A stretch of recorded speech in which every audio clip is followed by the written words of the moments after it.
Olá! Nesta nossa conversa, vamos mergulhar fundo nos procedimentos técnicos de uma necrópsia. O foco aqui não é a parte legal, sabe? Mas sim o como fazer. A precisão do método, a técnica que vai garantir um laudo claro, sem margem para dúvida. Tem uma frase do Genival Veloso de França que define tudo. Uma necropsia não pode ser refeita. Isso é a mais pura verdade. Ela nos lembra que cada corte, cada anotação, cada amostra que a gente coleta é um ato único. Não tem como voltar atrás. Por isso, o rigor tem que ser absoluto desde o primeiro segundo. E para garantir essa precisão toda, nosso caminho vai ter 5 etapas bem definidas. A gente começa com os princípios fundamentais, passa pelo exame externo, depois a abertura das cavidades, a análise interna sistemática e, por fim, a coleta de amostras. Essa base começa exatamente aqui, nos princípios fundamentais. Antes de qualquer instrumento sequer ser pego, são essas diretrizes que vão garantir que todo o resto do trabalho seja metódico, defensável e, o mais importante, conclusivo. No fundo, tudo se resume a 3 pilares. Primeiro, anotar tudo. Aquele detalhe que parece bobagem hoje pode ser a chave de tudo amanhã. Segundo, ser minucioso. Cada parte do corpo tem que ser olhada com o mesmo cuidado. E terceiro, ser completo. A necrópsia tem que ser definitiva, para não deixar margem para outras perícias depois que já seriam prejudicadas. Com os princípios bem estabelecidos, a investigação começa pela superfície. O exame externo, olha, é a primeira e muitas vezes a fonte mais rica de informação que se tem. Pensa que a pele, as vestes, são como um mapa que conta os últimos momentos de uma vida. Um mapa que precisa ser lido com muita atenção antes de se explorar o que tem dentro. Essa inspeção externa é uma varredura sistemática, de cima a baixo mesmo. A gente começa pela cabeça, olhando cabelo, rosto, boca, tudo. Desce para o pescoço, procurando por qualquer marquinha. Tronco, membros, cada centímetro conta. Tatuagens, cicatrizes, tudo é documentado. Até os fenômenos do próprio corpo, como a rigidez, já começam a contar a história do tempo.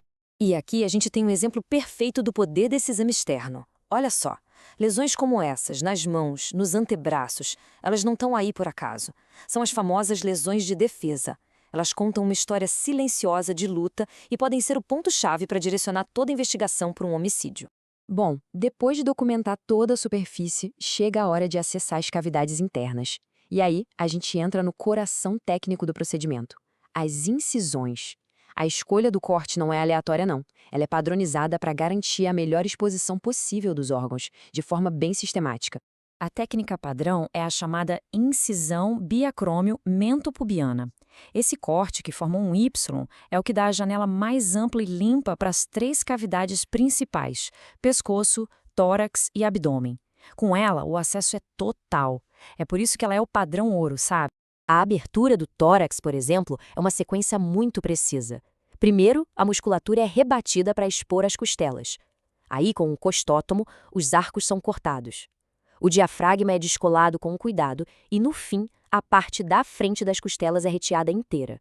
É quase como abrir uma tampa, sabe? E aí, coração e pulmões ficam totalmente expostos. Ao mesmo tempo, o acesso ao crânio também segue um padrão. É feita uma incisão coronal, de orelha a orelha.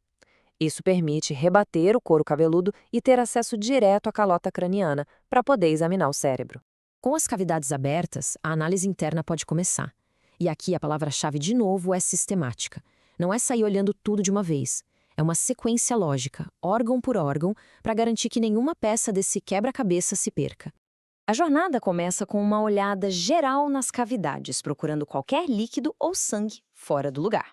Daí, a gente segue um caminho lógico. Primeiro, coração e pulmões, depois, os órgãos do abdômen, como o fígado e rins, o sistema digestivo e, por último, o encéfalo. Essa ordem garante que tudo seja visto de forma completa.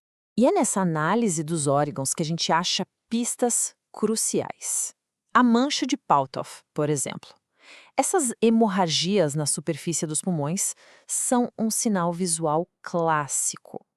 Quando elas aparecem, a investigação já aponta direto para uma causa de morte: afogamento. É quase um diagnóstico que se faz a olho nu. Mas a técnica também precisa ser flexível. Se a suspeita é de uma hemorragia digestiva, um exame normal do esôfago pode não mostrar nada. Por isso, existe uma manobra de inversão. Ao virar o órgão do avesso, a gente expõe toda a parte de dentro e aí consegue ver varizes rompidas que de outro jeito passariam batido.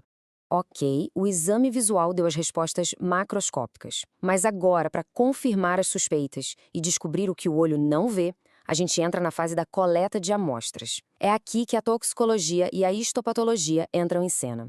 Um exemplo de coleta super estratégica é a do humor vítreo. Por que ele é tão valioso? Porque o olho é um ambiente muito isolado, protegido da contaminação que afeta outras amostras depois da morte. Isso faz dele uma fonte incrivelmente limpa e confiável para análises. Esse guia mostra bem a lógica da coleta. Pega-se uns 50 ml de sangue para uma triagem geral. Uma amostra generosa de fígado, uns 250 gramas, porque ele é a usina de processamento do corpo onde os tóxicos se concentram. A bile é chave em suspeita de opioides, o cérebro pode revelar substâncias como cianetos, cada amostra tem um porquê. E para análise no microscópio, a histopatologia, a regra de ouro é a conservação. Os pedacinhos de tecido precisam ser mergulhados em formol a 10%, numa proporção de 10 partes de formol para uma de tecido. É 10 para 1. Sem isso, a estrutura das células se perde e a análise fica impossível. E a gente termina com uma reflexão. Uma necropsia é uma corrente de procedimentos, né? E o elo mais fraco é sempre uma observação esquecida ou uma amostra mal coletada. A pergunta que fica é: num procedimento que não pode ser refeito, qual detalhe, se for perdido, poderia calar a verdade para sempre? A resposta está na aplicação cuidadosa de cada passo que vimos aqui.